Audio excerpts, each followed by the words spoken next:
Assalamualaikum warahmatullahi wabarakatuh. Saya Putri Ameliana Fitrianti dari kelas reguler 4C, Fakultas Ilmu Kesehatan, Prodi Kesehatan Masyarakat.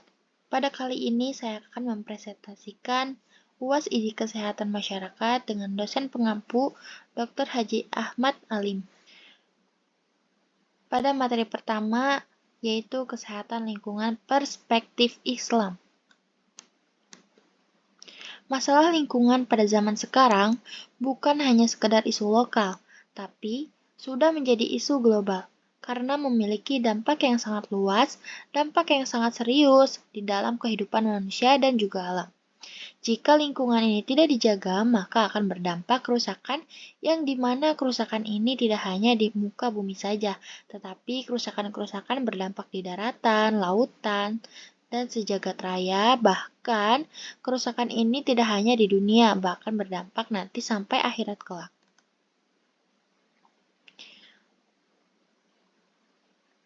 Allah menciptakan alam ini sesuai dengan fitrahnya, dan karena kemaslahatan manusia terjadi pencemaran dari laut, lingkungan, limbah pabrik, dan lain-lain, sehingga akan mengalami kerusakan yang dapat menyebabkan penyakit seperti penyakit fisik maupun penyakit mental, bahkan gangguan-gangguan kecerdasan dan gangguan-gangguan suasana hati kejiwaan seseorang.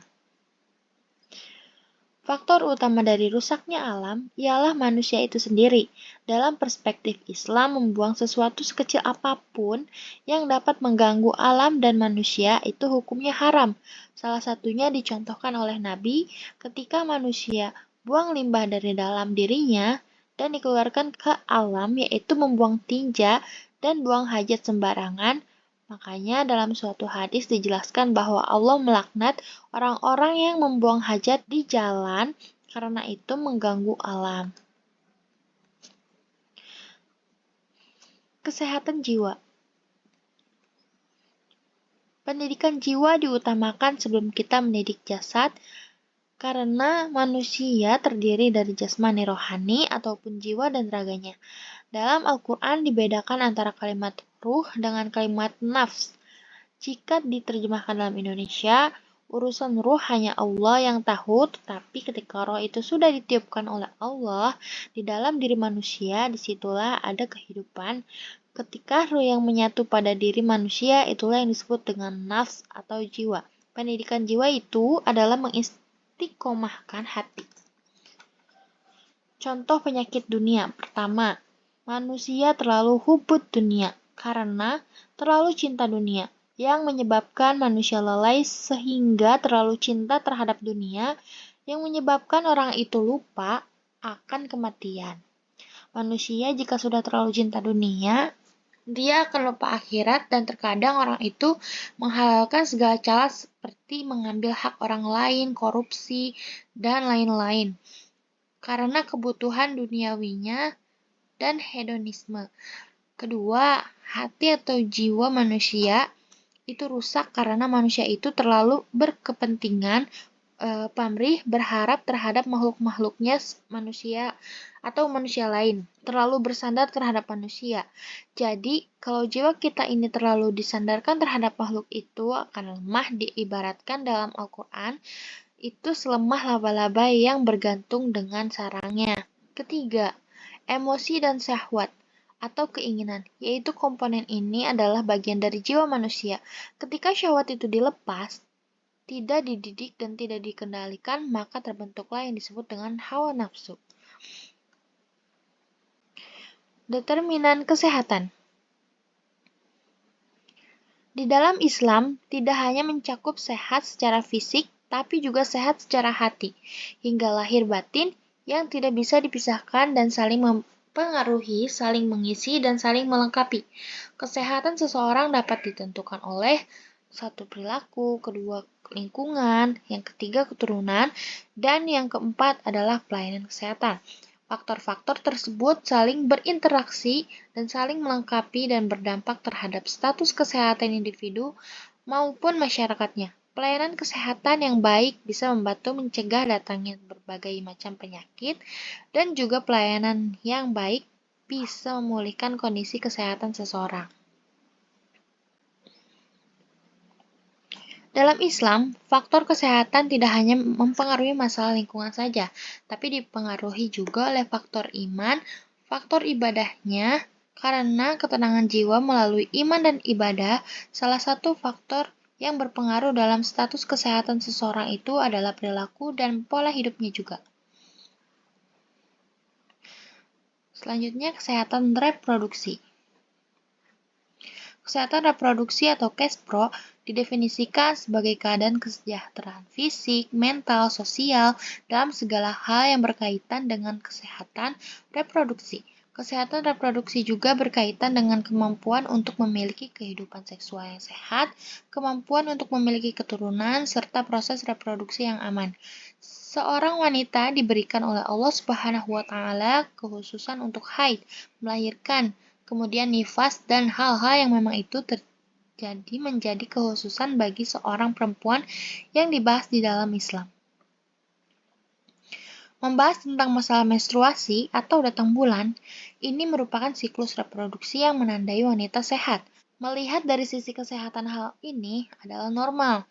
Perempuan sudah mengalami haid itu merupakan indikasi bahwa perempuan tersebut telah mampu untuk berproduksi dan artinya ini sebagai muqaddimah mengalami proses kehamilan ataupun melahirkan dan ini akan menjadi sebuah estafeta kehidupan yaitu dengan adanya kelahiran.